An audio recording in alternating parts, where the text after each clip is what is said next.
नमस्कार साथियों, मैं रविंदर सिंह आपसे एक बार फिर जुड़ चुका हूँ पांचना डैम के मुद्दे को लेकर। तो साथियों, जैसे कि मैं आपको बार बार अपडेट दे रहा हूँ, पांचना डैम पर जो यहाँ के लोग धरना दे रहे हैं कि पांचना डैम के पानी को लेकर कि यहाँ सबसे पहला हक इनके स्थानीय लोगों का होना चाहिए। क्यों होना चाहिए?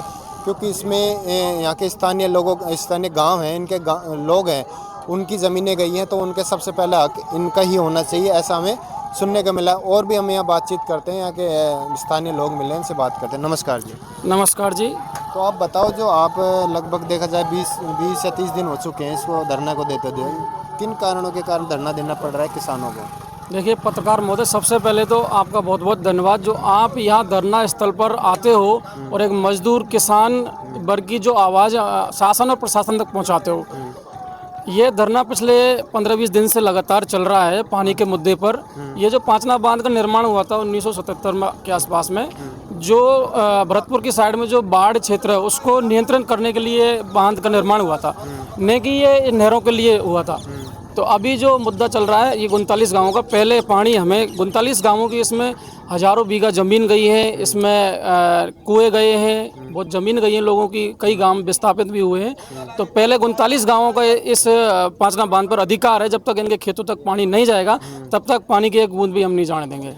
पांचना बांध का लाभ यहाँ के स्थानीय जो गांव है आसपास के और जिनकी ज़मीनें गई हैं, बिल्कुल, वो उनका लाभ नहीं उठा रहे हैं। जब देखा जाए जैसे भरतपुर में पानी छोड़ा जा रहा है या आसपास के और दूसरे गांव हैं, वहाँ पानी छोड़ा जा रहा है, उसको लेकर क्या है? देखिए जहाँ तक भरतपुर की बात है, जो 360 जो नदी की ढाई पे जो गांव है, भरतपुर जो बाढ़ नियंत्रण के लिए बांध का निर्माण हुआ था, तो 360 जो गांव है उनको पानी की जरूरत पड़ती है। महावीर जी में एक महावीर जी का मेला लगता है, उस टाइम नदी को खोल देते हैं।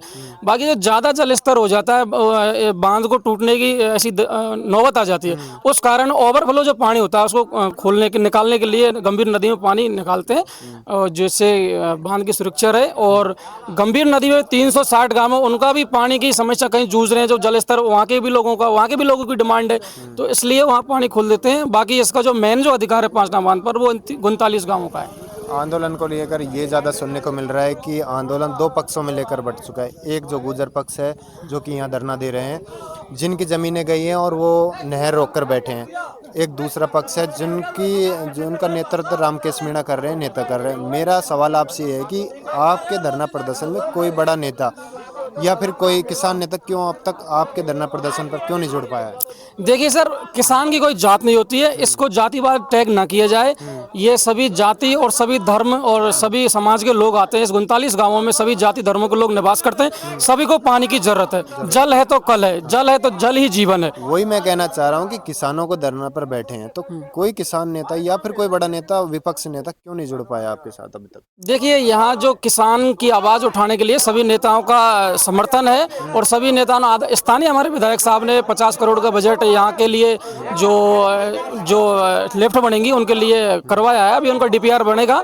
बाकी किसानों की जो मेन वो जो मांग है, वो जब तक हमारी, कई बार डीपीआर बन चुके, कई बार सरकार ने लॉलीपॉप दिया है, जब तक खेतों में पानी नहीं पहुँच जाएगा, जब तक ये धरना खत्म नहीं होगा और हमारा ये जो धरना प्रदर्शन है स्थायी चलता रहेगा। तो साथियों, जैसा कि आपने देखा, हम पांचना डैम पर मौजूद थे और यहाँ के स्थानीय लोगों से बातचीत करी कि क्या इनका आगे का व्यू रहेगा। लगभग 30 दिन इन्हें हो चुके हैं धरना देते हुए। यदि सरकार इनकी बात नहीं मानती है तो आगे का इनका क्या प्लान रहेगा? जैसे कि इन्होंने बताया, यदि सरकार इनकी बात नहीं मानती है तो लगातार ये धरना जारी रहेगा। और इसी प्रकार की और भी मैं आपको अपडेट देता रहूँगा। जब तक कि बने रहें मेरे साथ खबरी लाल में। धन्यवाद।